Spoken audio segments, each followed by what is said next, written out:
Anashe na TJ. 50 again so. Climbing a wheel of ya. DJ Manyenga. Goza go yell bell. Oi, Gaya kare mudenga se shiri anishavire kushawa shawa. Mukamuona letengara kazaro mari. Muzazo laba.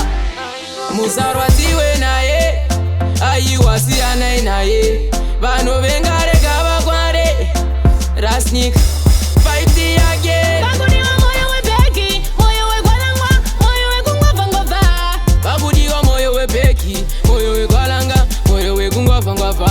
Bakudiwa moyo we beki. Moyo we gwalangwa. Moyo we kungwava ngwava. Bakudiwa moyo we zweki. Moyo we gwalanga. Moyo we kungwava ngwava. Chimbo mugugula mu history ya Glanview chenjera kusangana ma sad story. Nziye wacho mkuona chifamba ne magari moto akazara mari. Musika ukaita chiraundi zvese vakatozviita izvozvo. Saka pamwe pfuma kupusiswa nekuti kumberi chaendeswa bakudiwa moyo webeki, moyo wegwalangwa, moyo wekungwabva ngwabva. Bakudiwa moyo we beki. Moyo we gwalanga. Moyo we kungwava ngwava. Bakudiwa moyo webeki, moyo wegwalangwa, moyo wekungwabva ngwabva. Bakudiwa moyo we zweki. Moyo we gwalanga. Moyo we kungwava ngwava. Akazviita mumutima zvita patani kupenya penya ratocha kunge glita. Chingoma chiri kuita tichibva vaita. Ndobva ndapinda beat ndichibva ndavabita. Asi kuno ihopo fanika calculator. Vachazopisa zvavo but vachapisa leta. Nechirungu chinobva tava tikanometa. Hamusati machisangori notopaneta. Bakudiwa moyo webeki, moyo wegwalangwa, moyo wekungwabva ngwabva.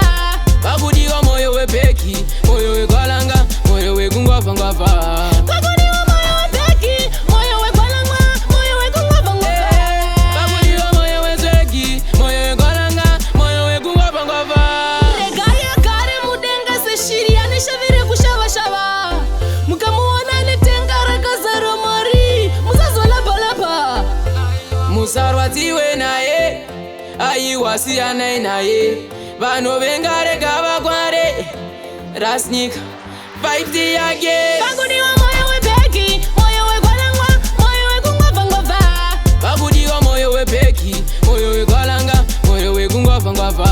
Bakudiwa moyo webeki, moyo wegwalangwa, moyo wekungwabva ngwabva. Bakudiwa moyo we zweki. Moyo we gwalanga. Moyo we kungwava ngwava. Bakudiwa moyo webeki, moyo wegwalangwa, moyo wekungwabva ngwabva. Bakudiwa moyo we beki. Moyo we gwalanga. Moyo we kungwava ngwava. Bakudiwa moyo webeki, moyo wegwalangwa, moyo wekungwabva ngwabva. Bakudiwa moyo we zweki. Moyo we gwalanga. Moyo we kungwava ngwava. Chimbo mugugula mu history.